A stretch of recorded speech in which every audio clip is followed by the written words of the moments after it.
Shalom Elohim, bertemu lagi Bapak Ibu sekalian, teman-teman semua. Puji Tuhan kita bertemu dalam program Kesaksian Iman. Hari ini kita akan mendengarkan penjelasan pembelajaran dari Abuna Bambang Nursena ketika beliau sedang melakukan seminar di Institut Agama Islam Negeri di Salatiga, membahas tentang keabsahan atau otentikitas daripada Injil Barnabas. Nah, Bapak Ibu sekalian, apakah Injil Barnabas itu otentik, asli, dan dapat dipertanggungjawabkan? Itu akan dijelaskan oleh Abuna Bambang Nursena secara detail, mendalam. Saya pribadi mendengarkan Injil Barnabas ini ketika saya kuliah dulu, waktu itu di STAN. Waktu kuliah pertama itu di tingkat 1, seorang teman saya bertanya kepada saya apakah mengetahui tentang Injil Barnabas. Terus terang saya kaget karena tidak ada Injil Barnabas di dalam kekristenan. Kami hanya mengenal 4 Injil, yaitu Matius, Markus, Lukas, dan Yohanes. Tetapi teman saya ini begitu ngotot dan sangat yakin bahwa Injil ini ada. Dan dari percakapan itulah keluar suatu perkataan yang dikatakan oleh teman saya ini bahwa Alkitab itu banyak yang sudah dirubah dan dipalsukan. Saya terus terang menjadi kaget karenanya. Nah, saudara, mari kita dengarkan apa yang dikatakan oleh Abuna Bambang Nursena. Tuhan memberkati. Sekarang kita memasuki sesi tanya jawab. Aturan mainnya, nanti teman-teman yang mau bertanya, silakan angkat tangannya, lalu menyebutkan nama dan asalnya. Oke, mungkin 3 penanya. Terima kasih. Siapa yang ingin bertanya? Pak Bambang Nursena yang saya hormati, sama dengan pendahuluan mahasiswa kami tadi, pembicaraan yang melibatkan berbagai agama pasti menyentuh hal-hal sensitif. Tapi insya Allah dengan semangat persaudaraan dan kasih sayang akan kita lalui masalah sensitivitas itu.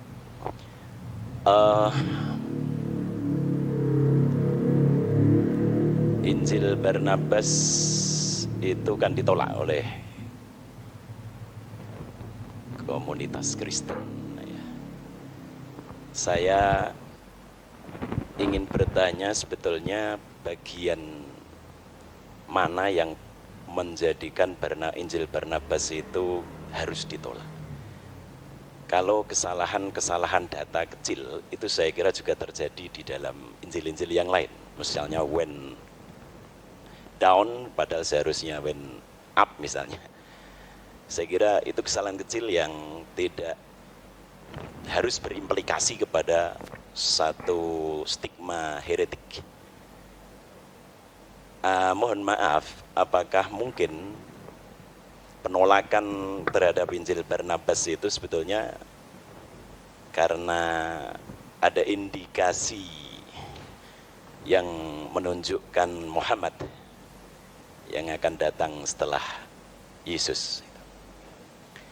Kalau tadi disebut the admirable, itu mungkin istilah yang baru muncul di abad-abad pertengahan gitu. Tapi saya pernah membaca juga bahwa dengan makna yang sama tetapi dengan menggunakan kata Yunani, Muhammad itu juga disebutkan gitu, dalam Farekrida atau apa saya lupa itu. Apakah benar asumsi saya itu? Yang kedua, apa sesungguhnya keberatan yang paling utama umat Kristiani sehingga tidak menerima Muhammad dan meyakini Muhammad sebagai nabi sebagaimana Yesus dan Musa alaihi wassalatu wassalam. Dan yang ketiga, terakhir, bagaimanakah sikap saudara-saudara Kristiani terhadap para hermeneut yang pada umumnya berangkat dari gereja, tetapi kemudian tampak sekali usaha mereka untuk membuat Bible diterima oleh modernitas. Banyak sekali yang berusaha menyuwun sewu, misalnya kalau tidak salah Emilio Betti, kemudian yang ingin tanda kutip menyelamatkan Bible dari irasionalitas begitu. Dan ini dari kalangan gereja sendiri. Misalnya banyak hal-hal yang mereka anggap mitologis sekali, yang tidak mungkin bisa diterima oleh nalar modern, sehingga harus ada upaya demitologisasi misalnya terhadap Bible itu. Nah, bagaimana? Apakah pandangan-pandangan para hermeneut yang kritis tersebut juga menjadi mainstream di dalam dalam pikiran para penganut Kristiani? Saya kira itu. Mohon maaf. Terima kasih. Untuk penanya yang ketiga. Assalamualaikum warahmatullahi wabarakatuh. Nama saya Bambang, tapi bukan Nursena, Pak. Jadi kalau kebetulan namanya sama, saya jadi jurusan ilmu Al-Quran dan Tafsir. Mungkin sudah ratusan, bahkan puluhan, bahkan ratusan kali saya mengikuti apa yang disampaikan oleh Pak Bambang. Karena memang saya sudah sering mengikuti apa yang disampaikan oleh Pak Bambang sekitar 2 tahun lebih. Jelas yang saya tahu Pak Bambang ini adalah orang yang pernah belajar di Timur Tengah, apakah itu di Syria dan sebagainya. Dan ia pertama kali yang mengenalkan tentang kekristenan ortodok di Indonesia. Pertanyaan saya begini Pak Bambang, apakah tadi sudah disampaikan, apa perlu mohon maaf karena saya tadi agak telat, jadi baru beberapa menit yang lalu saya datang, mohon maaf. Jadi misalkan nanti tadi sudah disampaikan dengan rinci, ya mungkin bisa diulangi lagi karena saya baru datang. Tentang problematika Injil Barnabas ini. Jadi sesuatu sebagaimana yang disampaikan oleh Pak Dosen Agus tadi, bahwa ini ditolak karena apakah memang penolakan ini berdasarkan bahwa di dalamnya ada nubuat-nubuat tentang Muhammad. Yang kedua tentu bahwa sahabat-sahabat dari atau teman-teman dari kekristen menolak tentu berdasarkan siapa sebenarnya penulis ini. Tadi saya sudah ke teman-teman yang mungkin mendengarkan, dia mengatakan kata Pak Bambang pendeta siapa itu. Nah, begini Pak, tentang yang menulis Injil Barnabas ini sendiri, saya mendapatkan beberapa jawaban yang mohon maaf berbeda. Bahkan itu mohon maaf dari teman-teman Kristen itu sendiri. Pernah saya tanyakan ini siapa sebenarnya penulis Injil Barnabas, kenapa ini ditolak? Dia mengatakan bahwa yang menulis ini ada yang mengatakan salah seorang warga yang berkedudukan di Austria. Kemudian ada yang mengatakan bahwa ini ditulis oleh Mustafa de Arande, salah seorang Muslim yang ada di Spanyol. Pertanyaan saya, siapa sebenarnya penulis Injil Barnabas ini? Menurut Pak Bambang Nursena, dan tentu dengan didukung dengan bukti-bukti sejarah maupun bukti-bukti secara tertulis. Baik, Assalamualaikum warahmatullahi wabarakatuh. Iya, terima kasih. Yang pertama, bagaimana tentang adanya kontradiksi? Sebetulnya begini, kalau kitab itu munculnya kira-kira ratusan tahun, kontradiksi yang dipahami oleh orang modern itu harus didefinisikan ulang apa. Kalau Anda tidak usah ngomong 1500 tahun lah. Zaman Pangeran Diponegoro dengan sekarang aja kan alam tanggalannya beda, hitungan waktunya beda. Coba kira-kira kalau kita membaca tulisan dari zaman Majapahit. Ini satu contoh, ini belum lama, ini baru ratusan tahun. Ya, misalnya Putra Nira Sang Sinagara, Beri Pamotan, Pungkasan Beri Kertabumi, Kapernah Paman, Prabu Moktaring Kedaton, Isaka Warsa, Sunyanura Yuganing Wong. Ini bahasa Jawa kuno ini. Kira-kira Anda paham nggak kira-kira bahasa ini? Terus kemudian orang berdebat sekarang tentang runtuhnya Majapahit tahun berapa. Lalu semua yang ditunjuk itu angka. Ada yang mengatakan 100 tahun setelah tahun 1500, ada yang mengatakan 1478, itu kan kontroversi. Yang menolak dan yang menerima sama-sama pakai kalender yang beda dengan zaman Majapahit. Karena waktu itu belum ada penulisan angka, yang ada Surya Sengkala. Zamannya Sultan Agung baru dibuat yang namanya Candra Sengkala. Karena hitungannya pakai bulan. Lah ini belum sampai 1000 tahun, masih 600-an tahun, kita kontroversinya sudah seperti itu. Apa ini bertentangan? 1400 apa 1478 Pak? Angkanya 1400, cara bacanya pakai Surya Sengkala, sunya 0 juga, sunya nora 0 juga, 4 wong 1, diwoco malik terbalik 1400. Babat Demak, nir ilang kertaning jagat 1400, entah ada peristiwa apa itu, yang penting angkanya itu. Sejarah nasional membuat angka 1478, itu awal pudarnya Majapahit, karena apa? Karena sudah tidak ada pembaca yang ngerti hitungan zaman Majapahit. Kalender zamannya Yesus itu beda dengan kalender zamannya Paus Gregorius. Kira-kira kalau kita membaca Alkitab Tawarik dan Kitab Raja-Raja, itu lebih kuno lagi dari setelah pembuangan Babel. Sebelum pembuangan Babel itu tahun 600 sebelum Masehi. Nah, belum lagi tentang apa? Beda-bedanya pertama sistem kalender, kedua zaman Nabi Musa, itu kan ditulis kira-kira tahun 1300-an sekian. Belum ada bulan namanya bulan Nisan. Bulan Nisan itu dikenal setelah periode kitab suci ditulis setelah pembuangan Babel. Karena dari kata Nisanu, musim semi. Sebelumnya itu namanya Etanim. Lah ini beda. Paskahnya di kitab Tawarik kok Etanim, di kitab nabi-nabi kok Nisan. Lah Etanim itu ya Nisan, sama Anda ngomong akad dengan minggu. Gitu loh kira-kira. Ini mudah sekali dijawab. Banyak orang yang kurang membaca ada yang mengatakan begitu. Karena apa? Kitab suci yang ditulis ribuan tahun yang lalu dipahami menurut logika zaman sekarang. Saya berikan contoh, jangankan kitab suci, zaman kerajaan Sriwijaya aja beda kok. Belum lagi kompleksitas perjanjian baru. Karena di perjanjian baru, ketika gereja ada di Yerusalem, kalendernya pakai kalender Ibrani. Ketika gereja melangkah ke Antioquia, mulailah muncul gereja ortodoks Syria, ke Mesir mulai Koptik muncul. Kalendernya apa? Beda-beda lagi. Orang Koptik mulai kalender Anno Martiri dihitung mulai peredaran bintang Sirius. Tetapi orang Yerusalem kuno memakai kalender Ibrani yang disebut kalender seperti Islam, Anno Hijriah itu, pakai peredaran bulan. Ketika tanggal itu dikonversikan ke dalam teks yang lain, harus ada penyesuaian. Seorang lahir tanggal 27 bulan Zulkaizah tahun 1383 misalnya. Ayo Masehnya berapa? Ngitung Natal saya bisa hitung kepada Anda. Sampai detail saya bisa ngitung. Karena apa? Saya belajar kekristenan dari sumber aslinya, sumber primer. Saya tidak menafikan orang barat yang belajar kitab suci. Tetapi rata-rata yang mereka baca itu sumber sekunder.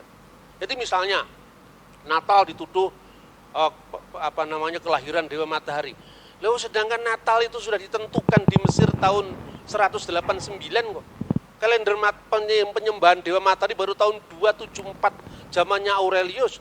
Karena orang barat termasuk penulis entry Christmas di Britannica, Americana, tidak pernah baca buku Didaskalia Apostolorum yang pakai bahasa Koptik, bahasa Yunani, dan itu yang saya koleksi sampai hari ini. Nah makanya bagi saya, perbedaan informasi karena sistem kalender yang berbeda, angka tahun yang berbeda, itu persoalan sejarah, bukan persoalan ini. Kedua, visi teologis yang berbeda. Masing-masing penulis itu punya latar belakang yang mewarnai tulisannya. Karena di dalam pandangan Yahudi Kristen, yang namanya wahyu itu bukan sesuatu yang turun dari langit. Tetapi wahyu itu menyejarah. Taurat bicara dalam bahasa manusia. Kata misalnya orang Yahudi. Kristen juga demikian. Setelah aku menyelidiki dengan seksama segala peristiwa yang terjadi di antara kita, dari saksi mata dan pelayan firman misalnya. Artinya di situ ada riset. Nah, sekarang ini definisi tentang wahyu aja kita belum sama kok. Kita mau menilai agama orang dari perspektif kita, itu loh kira-kira. Nah itu satu. Kedua, kenapa Injil Barnabas itu ditolak? Pertama, bukan karena isinya Muhammad atau tidak menerjemahkan aja orang Kristen kok. Islam kan tinggal enaknya sudah diterjemahkan. Kan jarang yang ngerti bahasa Itali. Yang ngerti bahasa Itali kan pastor-pastor Katolik.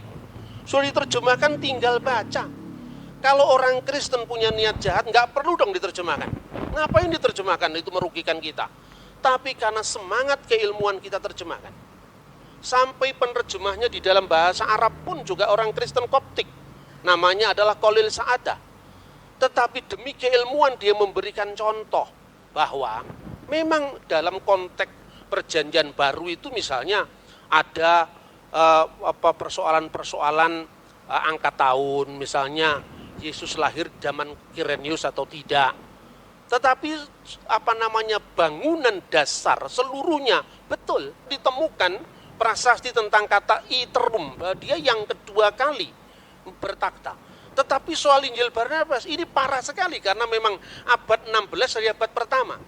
Jadi bukan persoalan ada Muhammad atau ada tidak ada Muhammad, bukan, tapi karena semangat keilmuan. Lah memang Injil abad 16 masa mau dipakai?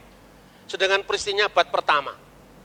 Sekarang gini, Anda percaya nggak proklamasi 17 Agustus tahun 1945? Percaya dari mana? Dokumennya ada, Pak. Koran-koran dari zaman Jepang, Suara Asia, Arsip Nasional memang ada. Kemudian kira-kira ratusan tahun kemudian orang mengatakan, "Loh, kenapa informasi saya nggak diterima?" Lah yang jelas kamu datang tiba-tiba dan punya nilai sejarah, bagaimana mau diterima? Nah, soal admirable itu bukan soal begitu. Karena di dalam naskah kuno manapun, sekarang ini terlalu mudah, saudara-saudara. Ada teman-teman yang mengartikan Parakletos itu dengan Periklitos yang terpuji, admirable. Tidak ada naskah manapun yang eksis dari 5.780 naskah. Semuanya berbunyi sama. Hode Parakletos tu penefma tu agion hupemsei dan seterusnya. Seorang penghibur yaitu Roh Kudus, dan penghibur ini dalam bahasa Yunani Parakletos. Parakletos ini ditulis dengan huruf alfa, tidak ada huruf lain. Sebab kalau bahasa Ibrani kan seperti bahasa Arab, ya ada jidir. Bahasa Arab itu kan dibentuk dari 3 huruf, ya. Bahasa Ibrani namanya sores. Misalnya salum dari shin, lamit, mim, sama dengan bahasa Arab salam. Nah, kemudian di situ ada menjadi kata kerja baru, kata benda baru. Itu tergantung bagaimana pemakaiannya. Salam, muslim, taslim, itu kan satu akar kata. Tapi kalau bahasa Yunani nggak bisa. Parakletos ya parakletos, periklitos ya periklitos. Karena apa? Seperti bahasa Indonesia, cowek nggak bisa dibaca cuek, nggak bisa dibaca cowok, ya cewek. Karena itu memang struktur bahasanya berbeda itu. Lah naskah kuno itu melestarikan kata parakletos itu dari kitab Ratapan. Kitab Ratapan menerjemahkan parakletos dari Menahem. Menahemma dalam bahasa Aram. Nah, kata Menahem ini untuk apa? Sang penolong, sang pembela. Makanya dalam bahasa Yunani modern, advokat itu parakletos. Yesuslah parakletos, di mana disebutkan 1 Yohanes pasal 2 ayat 1. Kalau kamu berdosa ada pembela antara kita dan Allah, ada parakletos, yaitu Yesus Kristus yang adil. Roh Kudus disebut alon parakleton. Parakletos yang lain, tapi kata alon itu menunjukkan satu dan berhubungan. Sementara kata uteros itu lain bertentangan. Misalnya, lo yihye Elohim akhirim alfanai. Jangan ada Elohim lain, ilah-ilah lain di hadapan hadiratku. Misalnya, di Kalok 10 perintah Allah. Itu disebut theoi uteroi, ilah-ilah yang lain. Odeis theos uteros. Jangan ada ilah yang lain. Uteros itu lain bertentangan. Tapi alos atau alon itu yang lain tapi dalam hubungan. Karena Roh Kudus itu rohnya Allah atau hidup ilahi yang dalam diri Allah. Sementara Yesus itu adalah firman yang menjadi daging. Bukan Yesus yang disebut Tuhan itu kemanusiaannya itu bukan. Yang mati itu ya bukan Tuhan, manusia. Maka dikatakan yang dibunuh dalam keadaan manusia. Seperti Quran turun ke dunia ada 2. Yang pertama yang kelihatan yang bisa diterjemahkan, bisa dibaca dengan lipatan bibir, gerakan lidah, kata Imam Al-Ghazali dalam Qawaidul Aqwaid. Tetapi ada Lauhul Mahfuz yang kekal dan yang temporal. Begitu juga ketika firman menjadi manusia, ada dimensi kekal dan dimensi temporal, gitu lah. Dan itulah yang disebut alon parakletos dan alos parakletos. Seorang bapak gereja dari gereja Syria Timur namanya Timotius Al-Awal. Dia mengatakan, seorang Kristen boleh saja mengatakan Muhammad berada di jalan para nabi. Tapi kenapa kita tidak langsung mengatakan Muhammad itu Nabi? Lah karena sudah tutup, tidak ada kesempatan lagi. Sama dengan orang Islam mengatakan Muhammad kataman nabiin. Lah kalau ada Nabi setelah Muhammad kira-kira bagaimana? Kesulitan karena apa? Secara moralitas itu universal. Baik itu baik sekalipun tidak terjadi di wilayah kita. Tapi kita tidak terlalu berambisi untuk harus mensinkronkan teologinya. Karena apa? Karena definisinya aja belum sejalan. Bagaimana kita memaksakan teologinya? Saya contoh, rasul dalam iman Kristen dan Islam itu beda maknanya. Rasul dalam Kristen itu berasal dari kata Ibrani Seliah. Artinya apa? Seorang yang punya otoritas mewakili umat. Jauh dari perbedaan seorang nabi menerima wahyu dan tidak wajib menyampaikan kepada umatnya, seorang rasul menerima wahyu wajib menyampaikan kepada umatnya. Dan definisi ini dibuat tahun berapa? Sementara kata Salih sudah berlaku untuk iman Kristen dan Yahudi jauh sebelum Islam lahir. 600 tahun berlalu tentu saja definisi itu ada yang berkembang toh. Artinya di dalam Kristen Ibrahim bukan rasul, di dalam Yahudi Musa bukan rasul, tapi Musa adalah nabi, Ibrahim adalah nabi. Rasul hanya ditentukan untuk wakil-wakil kongregasi Yahudi. Makanya disebut Seliah Hasibur. Jadi Yesus itu imam besar, makanya disebut rasul. Beda dengan definisi rasul yang dipaksakan oleh banyak orang yang berpolemik lintas agama itu gitu loh. Nah, seperti ini selesaikan dulu dong apa definisinya. Jadi artinya kadang-kadang ungkapan yang sama dimaknai berbeda, tapi ungkapan yang berbeda ide iman yang beda diungkapkan dalam bahasa yang sama gitu loh misalnya. Kemudian keberatan apa? Tidak ada keberatan kalau memang itu teksnya memenuhi syarat, kan tidak memenuhi syarat. Memang teksnya ya sekarang ini loh. Ada problematik perjanjian baru ya. Tetapi bahwa perjanjian baru ketika Yesus itu lahir, kaisarnya namanya Tiberius, penguasa Yudea namanya Herodes, tidak bertentangan dengan fakta sejarah manapun juga. Bacalah Yosefus, bacalah 12 kaisar Roma, semuanya sejalan. Karena apa? Yang nulis memang orang yang sejalan. Yang menjadi wali negeri Pontius Pilatus, itu katanya Injil Barnabas, ini bukan kesalahan kecil, ini kesalahan fatal. Karena apa? Pilatus itu baru menjadi wali negeri itu pun sementara. Itu setelah pemecatan Herodes Archelaus. Jadi ketika Herodes Agung meninggal, itu kemudian ada 3 orang yang dipilih oleh Kaisar Roma, yaitu Archelaus, Antipas, dan Filipus. Karena Archelaus ini ambisinya terlalu tinggi untuk menguasai kota suci waktu itu, tanah Israel waktu itu, dipecat. Sensus yang pertama ditulis Injil Lukas masa Kirenius itu sensus Pax Romana, kesatuan Romawi. Sensus yang kedua juga ditulis di dalam Kisah Kira Rasul pasal 5, itu sensus untuk apa? Melacak sisa-sisa pengaruh kejahatan Archelaus dalam rangka menyelamatkan jajahannya Roma. Maka kemudian Kaisar Tiberius mengangkat Pilatus, dan itu tidak hanya ditutup perjanjian baru. Untuk mengatakan seperti itu tidak usah dibaca perjanjian, tutup saja Injil. Baca Yosefus, itu clear sejarah itu. Nah, Injil Barnabas satu pun nggak ada yang masuk itu. Bagaimana tahun Yobel dikatakan 100 tahun itu kebangetan itu. Ada orang yang masih membela dengan nada yang sangat apologetik.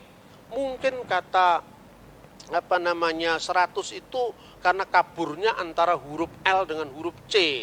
Kalau L itu hanya 50, terus ditulis itu C itu. Jadi aslinya di sini cento. Kan orang bisa lihat tuh aslinya. Makanya saya anjurkan untuk mahasiswa, belilah sumber primer. Kenapa ada banyak orang yang membaca Injil Barnabas berbeda-beda? Karena tidak punya bukunya ini. Makanya dia terus bikin spekulasi yang macam-macam. Misalnya dia Mustafa de Arandi. Saya pastikan yang namanya penulis Injil Barnabas itu Framarino. Karena apa? Pertama, fakta bahwa pada waktu itu politik inkuisisi gereja menelan banyak korban. Dan korban pemaksaan agama itu orang Muslim dan orang Yahudi. Dari Marano dan Morisco. Kemungkinan yang namanya Framarino itu korban inkuisisi. Lalu melampiaskan dendamnya di masa permusuhan umat beragama zaman abad pertengahan itu, menulis Injil Barnabas. Cuman karena dia belajar sejarahnya tidak komplit, makanya terlalu bersemangat nulis Injil sampai 222 pasal. Maka saya katakan ini the gospel of gregetan. Ya kan? Tidak ada dalam sejarah Injil sampai 200 pasal itu tidak ada kalau bukan orang marah. Nah, itu yang pertama. Kedua, catatan-catatan pinggir itu tidak mungkin dilakukan oleh orang lain. Karena apa? Periksa uji karbon dari teks itu kan masih sangat baru. Wong teks dari abad pertama aja bisa ditentukan. Misalnya, Papyrus 52, itu yang dikenal John Ryland Papyrus. Isinya hampir separuh dari Injil Yohanes. Dulu abad lalu, orang baru periksa uji karbon itu baru menentukan abad. Sekarang udah ketinggalan. Teknologi terbaru, periksa uji karbon itu hanya bisa berjarak puluhan bahkan tahunan saja. Maka sekarang uji karbon terbaru, P52 itu asalnya dari tahun 115 Masehi. Yohanes anak Zebedius menulis Injilnya tahun 90.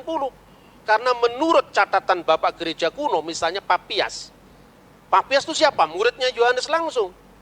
Polikarpus, muridnya Yohanes langsung. Kalau di Islam ini seperti tradisi sanad itu loh. Itu di gereja ortodoks dipertahankan. Kenapa orang-orang Protestan itu tidak paham itu? Karena dia terlalu baru, zaman VOC baru muncul. Akibatnya apa? Karena kekurangan data primer tadi, dia melakukan eksperimen-eksperimen yang terlalu jauh mengambil kesimpulan. Misalnya Natal, perayaan Dewa Matahari itu baru dipersoalkan tahun berapa? Tahun 1700 sekian itu, zamannya Paul Ernest Jablonski. Terus kemudian diikuti oleh orang Katolik di Benediktan. Karena apa? Mentalitas orang Katolik itu minder sama Protestan. Nah itu loh kira-kira. Itu bisa dilacak dengan sumber-sumber primer langsung. Kemudian bagaimana sikap saudara Kristen terhadap para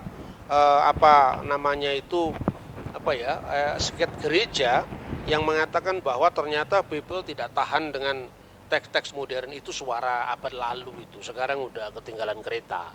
Sekarang kenapa saya bilang begitu? Sekarang gini, jujur saja lah. Penemuan arkeologi itu dari mana awalnya? Dari gereja. Penemuan arkeologi Timur Tengah itu diawali dari namanya Rosetta Stone. Tahun 1795 itu dimulai ketika Napoleon Bonaparte menduduki tanah Mesir. Lalu salah seorang tentaranya menemukan satu batu tertulis dalam 3 bahasa, yaitu bahasa hieroglif, bahasa Mesir kuno yang dipakai pada zaman para Fir'aun. Kemudian bahasa demotik, bahasa Mesir kuno dipakai di antara demos, rakyat, dan bahasa Yunani. Adalah seorang Perancis Katolik, di agamanya masih muda, umur belasan tahun, sudah menguasai 4 bahasa kuno, Ibrani, Yunani, Latin, Aramaik. Ketika dia mendapat pengumuman dari zaman Napoleon, siapa yang mau ikut ekspedisi arkeologi ke Mesir? Dia datang, bingung waktu di Mesir. Apa yang dia lakukan? Dia tanya, komunitas terkuno dari gereja ini, dari Mesir ini apa? Islam? Bukan, baru abad ke-7. Kristen Ortodok Yunani juga tidak. Kristen Koptik Ortodok.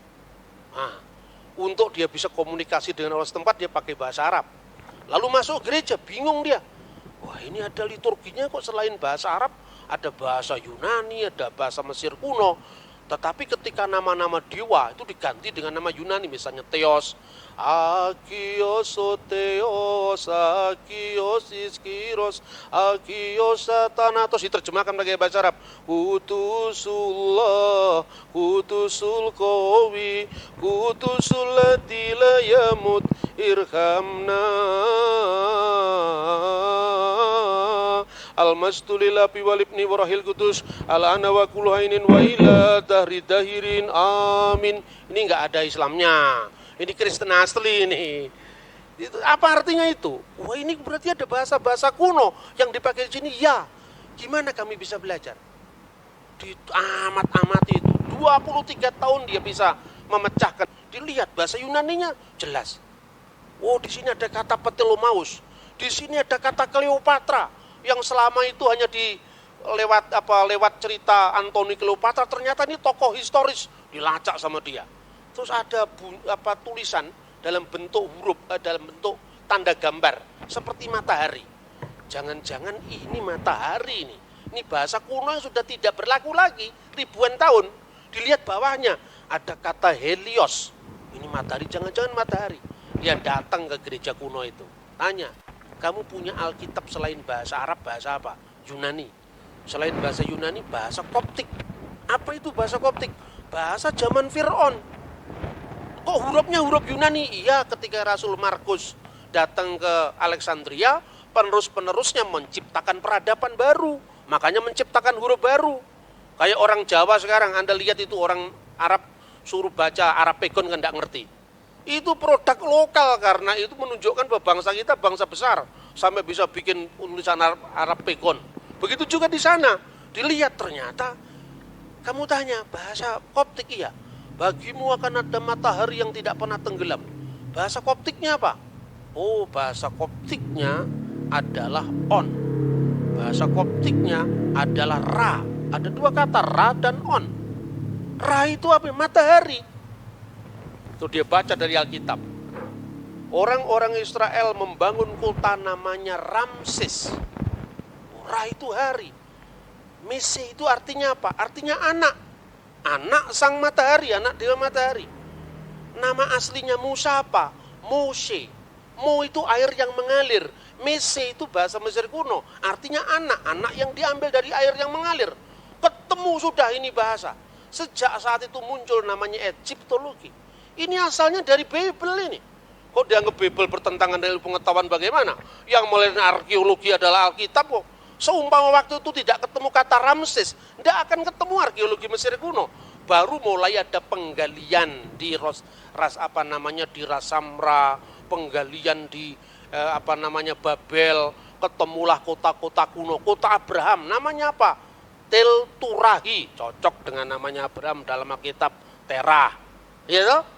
Til Nahur, cocok dengan nama Nahur, berarti nama-nama Abraham itu pasti bukan nama Yunani, pasti bukan nama Arab, tapi nama Akadia kuno. Dan itu cocok.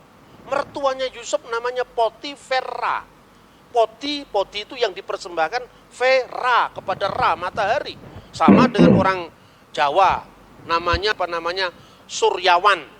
Ketika jadi Islam, keluarga besarnya sebelumnya ditambahi Muhammad Suryawan. Lupa Surya itu dewa Hindu itu. Namanya juga Kristen ditambah Ignatius Surya Hadi. Surya itu bahasa Hindu, Hadi itu yang utama itu. Jadi ini sebuah inkulturasi bahasa. Dan untuk baca teks Alkitab, Anda harus paham Ibrani. Ibrani pun bukan Ibrani zaman Ariel Sharon. Ibrani McD ditulis pakai bahasa Ibrani, bukan itu. KFC ditulis pakai bahasa Ibrani, enggak. Anda harus belajar namanya paleografi, tulisan-tulisan kuno. Karena untuk memahami naskah Qumran, Anda tidak bisa cukup hanya membaca teks Ibrani modern. Nah itulah kira-kira perkembangan huruf, lalu arkeologi, lalu bahasa. Itu minta maaf. Orang-orang yang menyebut dari Eropa yang teolog genit itu tidak tahu yang begini-begini ini. Saya minta maaf, bukan saya merendahkan, tidak. Tapi terlalu dangkal untuk memahami naskah yang usianya ribuan tahun hanya bermodal bahasa Inggris sekedarnya, bahasa Yunani. Bahasa Yunani Perjanjian Baru itu beda dengan bahasa Yunaninya Plato. Gitu loh. Terus yang terakhir, kemudian dari arkeologi Mesir kuno itu muncul arkeologi kota Abraham, Ur-Kasdim, baru muncul penggalian Yeriko. Setelah Yeriko, baru muncul penggalian Holy Land. Pada saat para teolog yang meragukan bahwa teks-teks itu hanya bersifat simbolik, itu muncul sebelum era penemuan arkeologi. Satu contoh misalnya, seorang meragukan apakah dalam Perjanjian Baru ada ungkapan 5 serambi dalam kolam Siloam. Mana tidak pernah ada arkeologi yang membuktikan ada 5 serambi. Lalu dia tafsirkan, oh kalau gitu itu hanya sifatnya alegoris, 5 serambi itu 5 Torat Musa. Jadi itu nggak bisa dipahami secara literal. Tahun 1961 ketika buku ini terbit, pada saat yang sama timnya Marshall itu menemukan memang benar dalam penggalian kolam Siloam ada 5 serambi. Dan itu terbit pada saat yang sama ketika buku itu dipakai sampai hari ini. Makanya belajar teologi aja nggak cukup. Harus belajar arkeologi juga. Arkeologi Borobudur Anda pelajari yang baru abad ke-8. Masa arkeologi Mesir kuno dari tahun 3000 tahun yang lalu tidak kita pelajari, padahal itu ketika kita ngomong dalam Al-Quran, dalam Injil tentang Fir'aun. Fir'aun itu bukan nama orang. Fir'aun itu paraoh artinya. Itu tiang besar. Dan di mana itu sebutan paraoh itu mulai? Setelah generasi Old Kingdom. Ketika kerajaan Israel, kerajaan Mesir kuno pindah dari Giza menuju ke Luxor dan sebagainya. Baru Anda lihat sendiri ke sana. Saya beberapa teman dari Al-Azhar itu saya anjurkan, kamu kalau mau tahu sejarah Mesir, jangan hanya baca perjanjian baru, karena perjanjian baru kan baru muncul abad pertama. Jangan baca hanya Quran yang muncul abad ke-7. Kamu baca langsung itu, temuan-temuan arkeologi itu. Nah, sebagai seorang ilmuwan, ketika Anda belajar arkeologi itu, tutup dulu kitabmu, Bibelmu. Supaya apa? Supaya kita bisa netral, jangan kita dipenjara karena teks. Karena teks itu membimbing kita, oke lah kalau secara hidayah silahkan. Tapi kalau secara ilmu pengetahuan, masa kita bisa mengkritisi teksnya orang, teksnya kita sendiri kita protek, kan tidak fair itu gitu loh. Nah, oleh karena itu, saya menyatakan tentang pentingnya gereja ortodok itu di mana?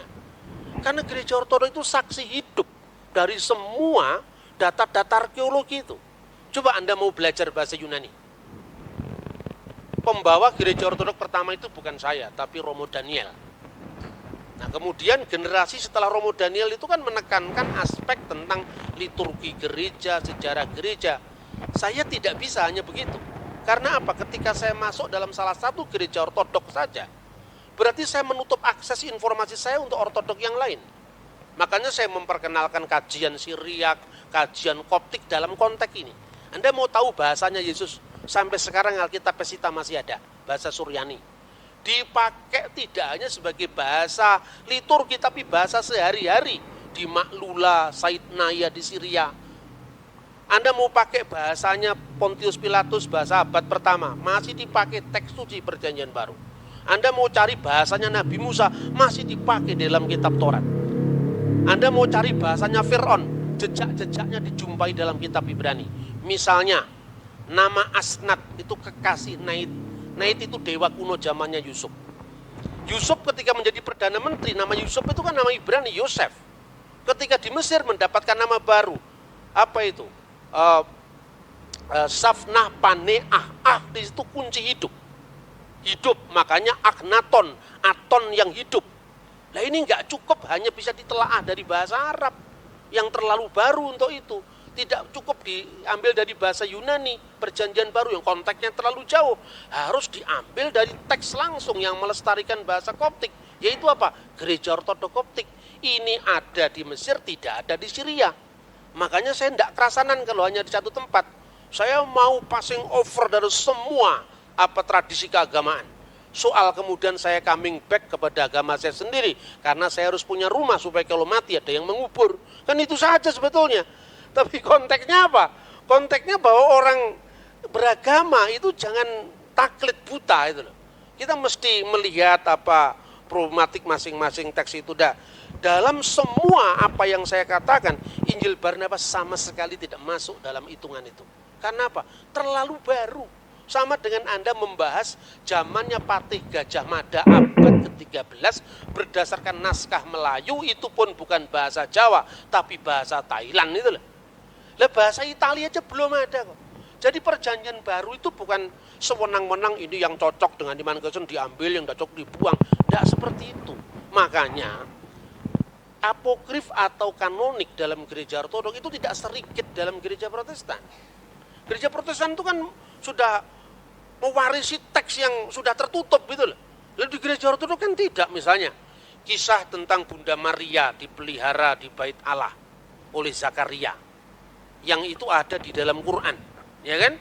Tetapi dalam Alkitab kan sebenarnya tidak ada, implisit ada, tapi tidak ada.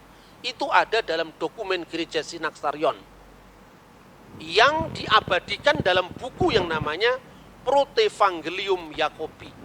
Bagi orang gereja ortodok tertentu, ini kitab apokrif, ya. Tapi karena kitab apokrif ini ditulisnya paling dekat dengan peristiwa, tidak peduli, diambil. Diambil untuk apa? Mengisi kekosongan sejarah. Tapi normanya tetap yang kanonik gitu. Jadi apokrif kanonik itu bukan sesuatu yang batas hitam putih, enggak. Apalagi kalau hanya sekedar ini menguntungkan iman itu, tidak ada pertimbangan semacam itu.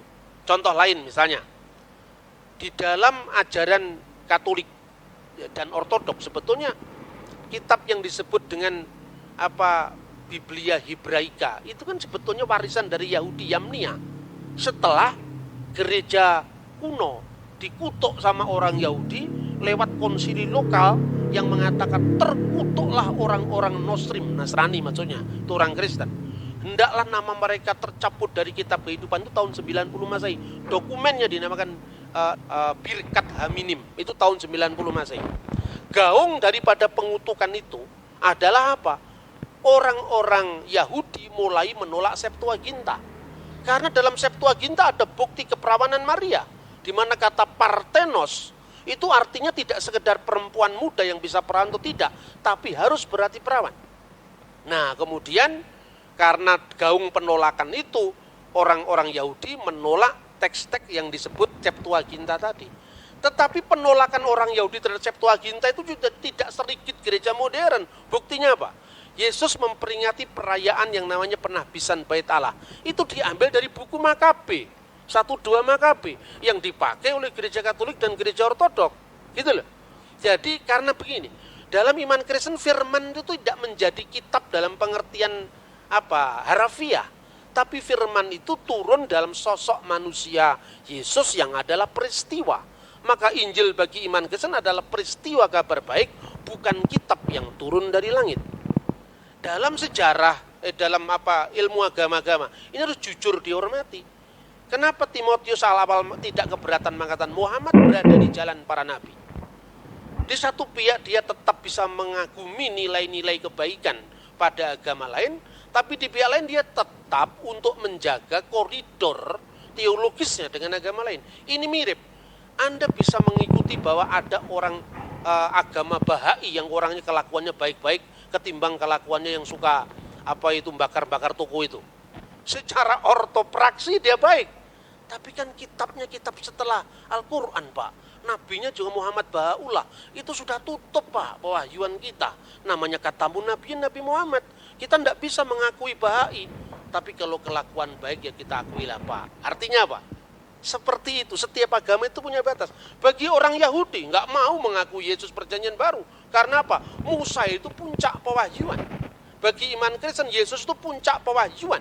Artinya, tidak relevan lagi untuk tuntutan imannya, tetapi tidak untuk tuntutan etikanya, moralnya, hubungan, karena iman itu kebenaran tidak hanya dibatasi dengan ortodoksia, kebenaran iman, tapi juga kebenaran berperilaku dan kebenaran penyembahan. Makanya ketika Timotius awal mengatakan Muhammad berada di jalan para nabi, tidak menyalahi imannya, tetapi juga tidak menutup mata objektifnya bahwa Nabi Muhammad memang berjasa besar di dalam misalnya mengarahkan bangsa Arab sampai kepada satu deklarasi bahwa tidak ada ilah selain dari Allah. Gitu loh kira-kira. Dan itu ternyata cocok dengan perjanjian baru. Tetapi definisi kenabian, definisi pewahyuan itu memerlukan jalan panjang lagi untuk kita berdialog. Makanya perlu dialog teologis seperti ini. Terima kasih. Materi yang dibawakan oleh narasumber juga telah dijelaskan dengan baik. Semoga apa yang telah dipaparkan oleh kedua narasumber ini bermanfaat bagi teman-teman sekalian, terutama dalam hal menjaga toleransi di Indonesia, khususnya di kota Salatiga. Mungkin itu saja yang dapat saya sampaikan, kurang lebihnya mohon maaf. Terima kasih. Wassalamualaikum warahmatullahi wabarakatuh. Puji Tuhan, kita sudah mendengarkan penjelasan yang cukup komprehensif dari Abuna Bambang Nursena, yang sungguh luar biasa dan sangat memberkati, dan tentu saja akan membuat kita semakin kuat dalam iman percaya kita, bahwa sesungguhnya kita hanya mengenal 4 Injil, yaitu Matius, Markus, Lukas, dan Yohanes, dan tidak ada Injil lain, karena selalu ada penyesatan di muka bumi, dan selalu ada antikristus di muka bumi, sampai pada kesudahannya, sampai nanti Tuhan Yesus datang kembali yang kedua kalinya. Jadi saudara dan saya, mari kita terus membekali diri kita dengan iman yang teguh. Kita terus belajar tentang Alkitab, tentang firman Tuhan secara pribadi. Kita merenungkannya siang dan malam, kita menguatkan iman kita, agar kita tidak terombang-ambing oleh arus zaman ini yang sangat membingungkan, sangat penuh dengan penyesatan. Dan saya percaya apa yang sudah kita dengar dari Abuna Bambang Nursena sungguh sangat membuat kita terberkati, kita mengalami pencerahan, kita diajar untuk semakin mengerti bahwa kita di dalam beriman, kita juga perlu memilih pengetahuan. Puji Tuhan, Tuhan memberkati kita semua. Teruslah berdoa saudara, teruslah bersaksi, teruslah menjadi berkat. Teruslah percaya bahwa Tuhan akan selalu menyertai kita. Sebab Dia adalah Allah yang Immanuel, Allah yang beserta kita sampai pada kesudahannya. Di dalam nama Bapa dan Anak dan Roh Kudus, di dalam nama Tuhan Yesus, Tuhan memberkati kita semua. Haleluya, haleluya. Amin, amin, amin, amin, amin, amin.